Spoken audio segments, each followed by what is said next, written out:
often we have a little meditation or a little something before our talk tonight, but our talk tonight is inspired by the wonderful Maya Angelou, and it's called "And Still I Rise," and Detra is going to be presenting that. And there is a beautiful poem that she wrote, and I think it's called "And Still I Rise."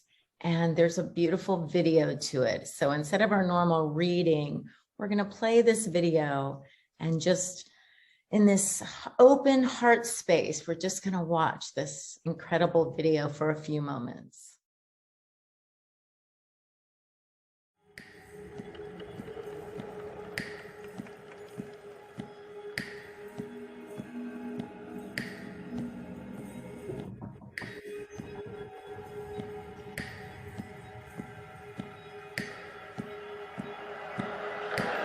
You may write me down in history with your bitter, twisted lies. You may trod me in the very dirt,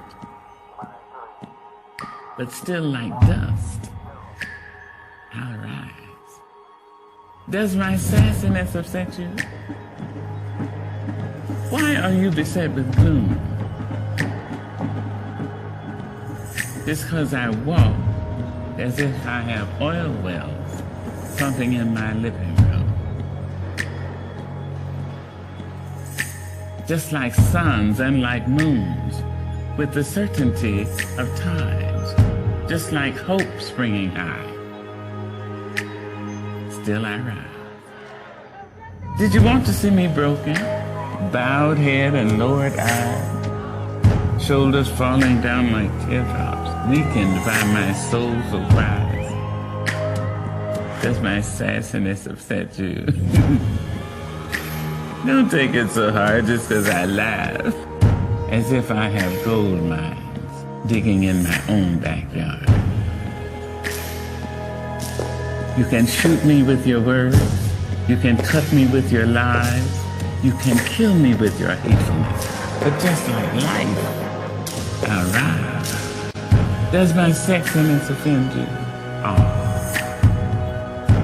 Does it come as a surprise that I dance as if I have diamonds at the meeting of my thighs? Not as a prophet, but as a humble servant of you.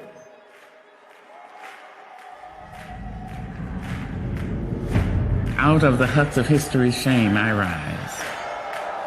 Up from a past rooted in pain I rise. A black ocean leaping and wide, welling and swelling, I bear in the tide. Leaving behind nights of terror and fear, I rise. Into a daybreak miraculously clear, I rise. Bringing the gifts that my ancestors gave. I am the hope and the dream of the slave. What immediate results do you hope to achieve? And so, well, we hope to achieve naturally equal rights for human being in the world.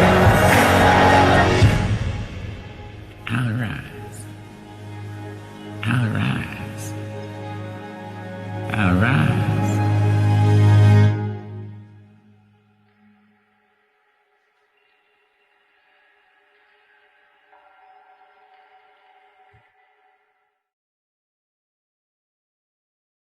Poem that Maya wrote back in 1978. And she wrote this poem as an expression of unjust treatment to African Americans. And it is really a poem of resilience. And it was written in the construct of what we sometimes call a call and response, stating the facts, but then responding with "still I rise." So what I want to do is I want us now to take this poem that was written from the perspective of a collective experience of African Americans and make it personal. I want you to really look at this poem from the perspective of our own individual lives. We carry the sins of our fathers and mothers. I know you've all heard that before, right? So if I want you to think, to just really take the words of the poem, and we're going to take a look at the stanzas, and I want you to make it personal, because the poem has the spiritual truths in the essence of it as we experience life. There are the universal truths embedded in the intention of the poem to raise the consciousness of America as to how the inhumane treatment of African Americans have impacted us collectively. And now I want us to look at this poem individually and identify our own individual spiritual truths. So looking at the first stanza, you may write me down in history with your bitter, twisted lies. You may trod me in the very dirt, but still, like dust, I rise. That first stanza really speaks to our own personal history. So I want you to stop and think about some of the things that your parents may have said to you, or worse yet, being in grade school, some of the things kids say to us are just plain mean. So has anyone ever said to you, you're not going to amount to nothing? You're not going to do this. You're too fat. You're too skinny. You're too light. You're too dark. To anything. Those are all twisted, bitter lies. And the question becomes, what have we accepted as that being our truth as we have moved through our individual lives? Because those things are not true, because at the core of our being is our spiritual selves. We may have those challenges that I like to say that I prefer not to have, those painful experiences. But what I want us to do is to look at this pain a little differently, because pain is a portal. Pain is an opportunity for us to pay attention to what is happening. In our New Thought philosophy, we tend to avoid pain and suffering, and we call it spiritual bypass or other forms of denial to say, oh, no, it's not, no, it's not, no, it's not bad, it's not that, right? But pain is pain, right? But the key is for us to see it from the eyes of this is just an experience. And what we call spiritual bypass is a temporary thing. And it's unsatisfying, and it robs us. If we just say, oh, this is not, no, we ignore it, we're not going to deal with it, it robs us of an opportunity for us to grow. So the pain is there for us to be able to stop and take a look at what is the purpose of this particular pain. It's a portal for us to really learn some deep lessons. And it's really a portal for power, because if we acknowledge the pain, it gives us the power to make the change that we desire. So what is the pain there for? What is it here to teach us? Now, I'll share with you, I've had some pains in my life. So if I think about the pain of a divorce, it was not a pleasant experience when I got a divorce, the second time or the first time. But either way, it was painful.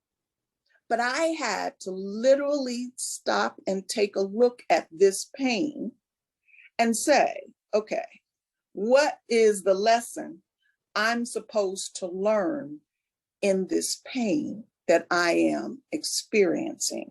Because every pain is there to teach us a lesson. Now, I pride myself on being a pretty good cook, right? And making homemade rolls is something that my ancestor, my mother, taught me how to do. And I love cooking. And one of the things my son, the only thing he ever asked for is, Mom, will you make me some homemade rolls, right? But it's a long process to make homemade rolls. You gotta knead the dough. And kneading can be painful. Have you ever had a pain and it was kneaded? And when I stop and think about kneading and pain, I think about a massage.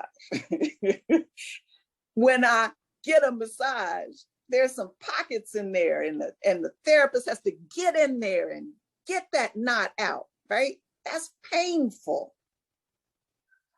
But I also know, just like when I'm kneading the bread, that there is the other side of that pain. The dough allows me to be able to stretch it.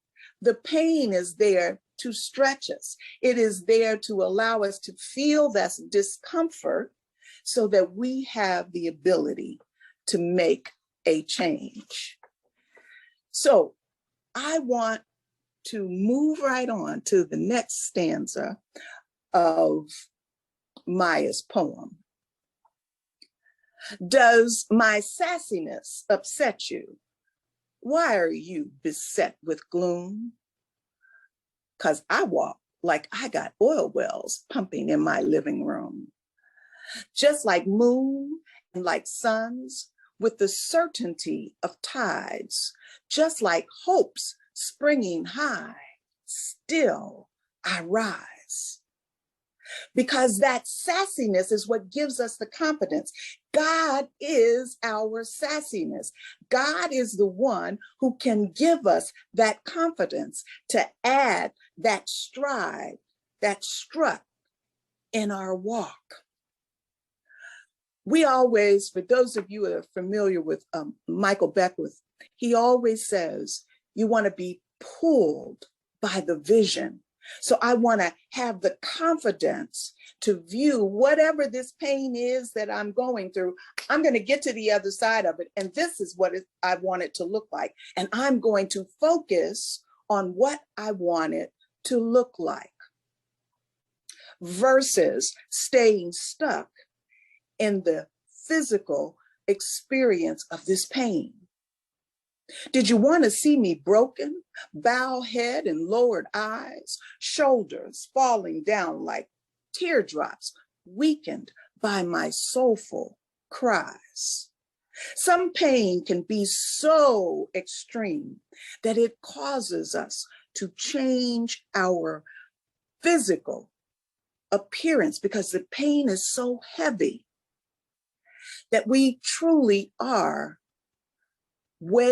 allowing the pain to weigh us down. Does my haughtiness offend you? Don't take it awful hard. I laugh like I got gold mines digging in my own backyard. That's the confidence that I now have because my eyes are focused.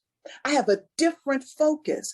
I am looking to where it is I want to go. I am looking to what it is I want to experience. I'm looking for that portal, that openness, that light, that portal for me to go through to the other side because I got a haughtiness in my stride. That is where we want to focus as being a spiritual being. And a lot of times I used to say, I'm a spiritual being having a human experience. And Reverend Sally said, no, you are a spiritual being having a spiritual experience because it's all God. We, from our human perspective, label it as something good and or bad. I can't see your expression to hear me quoting her, but it is really that spiritual experience that we want to remember, to rejoin ourselves with. That portal of pain is our portal of power to know that God is, I am, and together we can move through this portal from pain to prosperity. But in order for me to feel the prosperity, to know that this experience is giving me the power, I have to relax and rest in God. And if I look at the story when I'm making bread, I have to knead it, then I have to let it relax. And then it has to rise the first time. Then I have to shape it into whatever form I want the bread to be. Sometimes I might want it to be crescent rolls. I made Parker House rolls, so that's the shape that I would put it in. So each one of these painful experiences, we move through that portal and we go through the other side and we get to reshape that painful experience into power because God and I have gone through the portal together. And I get to reframe that experience of pain into power. So you may shoot me with your words. You may cut me with your eyes. You may kill me with your hatefulness, but still, like air, I rise. That's that second rising. When we talk about making the bread, I'm able to reconstruct it. That air is God breathing me. The air of God is within me. So still I rise. It is important for us to truly understand that each experience that we have is an opportunity for us to grow. Maya continues, does my sexiness upset you? Does it come as a surprise that I can dance like I got diamonds at the meeting of my thighs? Out of the huts of history's shame, I rise. Up from the past that's rooted in pain, I rise. I'm a black ocean, leaping and wide, welling and swelling. I bear in the tide. When we look at life's experiences, it is really the ebb and flow of life. So we want to be in the flow, in the tide of the divine. It's interesting, in Proverbs 31:15 speaks to a virtuous woman. It says, I riseth at night to giveth of her household. I give in gratitude for knowing that I and God are one, and together we can go through this ocean together. So I leave behind nights of terror and fear. I rise into the daybreak that's wondrously clear. I rise, bringing the gifts that my ancestors gave. I dream and hope of the dream. I am the dream and the hope of the slave. I rise. I rise. I rise. So through this life experiences, the ebb and flow of life, I know that God and I together will rise out of any painful experiences that I may have. But first, I have to acknowledge the pain. I have to go into the pain. I have to then relax and be still in God to understand the pain, to ask myself, what is it I'm supposed to learn from this? Now I understand the purpose, and I am now able to rise too. And still I rise too. We are multidimensional beings. We have this physical body, we have our minds and our spirits. So this presents us with the opportunity to rise physically, making a difference on the planet, to rise individually and collectively. We have an opportunity in our minds to rise in thought, to acknowledge the thought and not be the thought, and allow those thoughts to focus on what it is that we desire versus just dwelling in the matter, the experience. And then our spirit is the Spirit of God. So we rise with our spirit, the evolution of our spirit, effortlessly evolving. You've heard me say this before.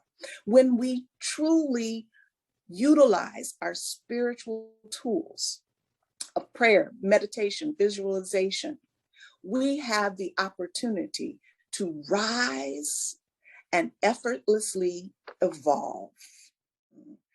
So let us just breathe in this moment. And what I'd like to do, I have some affirmations that I'd like for us to repeat. So if you will, if everyone will come off mute for a few moments, recognizing the power and the presence of God in this moment, I'm going to repeat the affirmations, and knowing that I and God are one, I want us to, first of all, to say together, I release the pain of the past. I release the pain of the past. Breathe that in. I release the pain of the past. I am a divine being. I am a divine being. I am the hope of my ancestors. I am the hope of my ancestors. And still I rise too. And still I rise too. And so it is. So it is.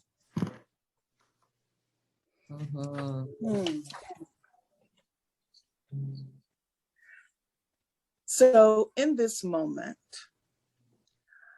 I want you to close your eyes, and I want us to do a visualization. So just take some deep breaths, real deep inhalations. And an exhalation. And I want you to visualize yourself lying on the ground with your arms outstretched on your side. your arms stretched out wide. Just visualize yourself with your arms outstretched, open wide, palms up. You could be lying in a grass field, or you could be lying on the ocean. Just visualize yourself with your arms open wide, palms up. Feel the sun over your body. Imagine the sun. Just breathe in and feel the sun touching your body. The rays of the sun encompass your entire body. I want you to identify one of the rays at the top of your head. One ray going from the sun to your third eye in the middle of your head. Just visualize that ray connecting to the sun at the top of my head.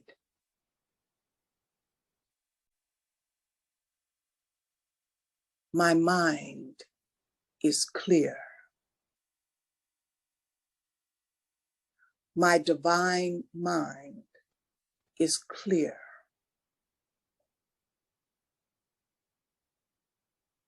And breathe in that ray of sun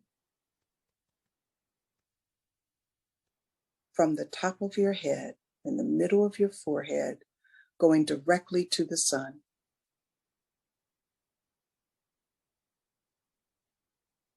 Breathe that in.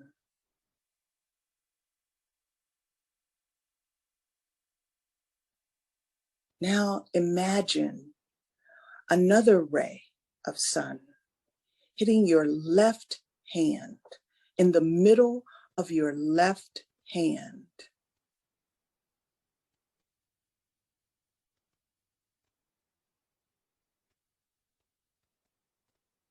I feel the ray of sun in my left hand.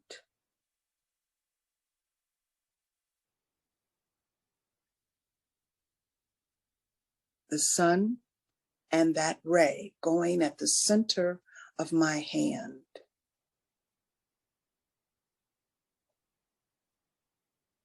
That ray of the sun, visualize the word faith. I am receiving faith from that ray of sun.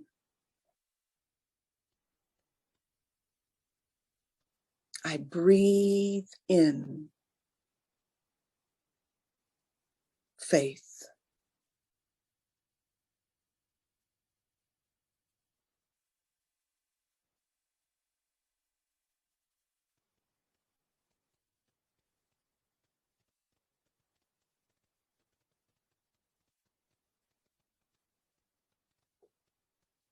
In my right hand,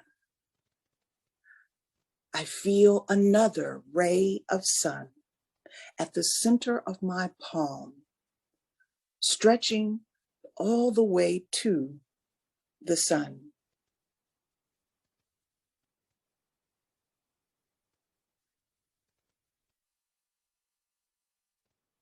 My right hand to connect and give. I give my connection to the universe.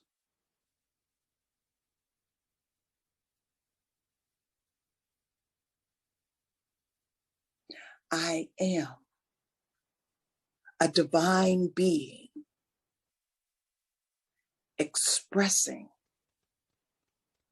love, joy, and peace.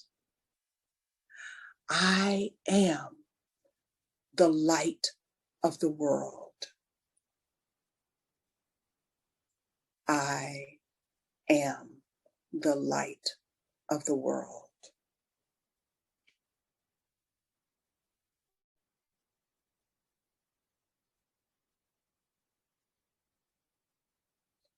And still I rise too.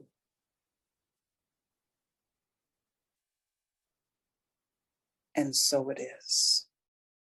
You know, in the future or in an email, any questions, any ideas, anything that any topics that you would like to explore. I think our favorite thing is this idea of dialoguing with each other, of being able to communicate with each other, going over some of the points that we were talking about, what struck us as unusual, or how we're moving through our lives right now. And if there's anything going on in your life right now, that we can pray for, wonderful. If there's anything that you would like us to speak about or talk about in any other way, maybe on a Sunday service or something, let us know. We will make sure we cover that, answer any questions. Well, thank you again. Is there anything else anyone would like to say? I saw a big thank you to Detra. From Vanita. Yeah, just again, Detra, just so inspiring. Thank you. Invite you right where you are to close your eyes if that works. Just turning within, knowing the truth that it was such a beautiful time exploring the nature of our being, the nature of spirit, the nature of life, evolving effortlessly. As we rise into the truth of our being and allowing spirit to lift us up into whatever it is we need in that moment, more love, more compassion, more power, more strength, more insight, more creativity, whatever it is that we wish to call forth, we call it forth from within, and spirit gives. The gift has already been given, and it flows forth from us as we call it forth and into every single experience. We know that health pours into every cell and organ of our being. We know that love pours into every relationship we find ourselves in. We know that there is compassion and understanding as we look at the world events that are happening. We know that there is power within us that keeps us strong and sassy. It keeps us with our head held high because spirit is lifting us up. We rise with it. We rest in it and allow it, spirit, to do all of the work. We rest in this incredible place of wholeness and oneness, of health and happiness. And I bless this wonderful meeting where we come together and support each other throughout, not just this meeting, but throughout this night, throughout the next day, and throughout this week, living in spiritual truth, practicing these principles, so that we can love more. We can live more. We can experience even more joy. We are held high in this all week. Words that we didn't even know we heard from Detra, from Maya, come to us all week to inspire us. We are lifted up and we rise. For all of this and so much more, for these teachings and for the Centers for Spiritual Living, I'm so grateful. So grateful. Feeling empowered. And I know that there's no work to be done. There is just a resting in, and allowing, a receiving the faith and the passion to move forward. We allow it to be, and so it is.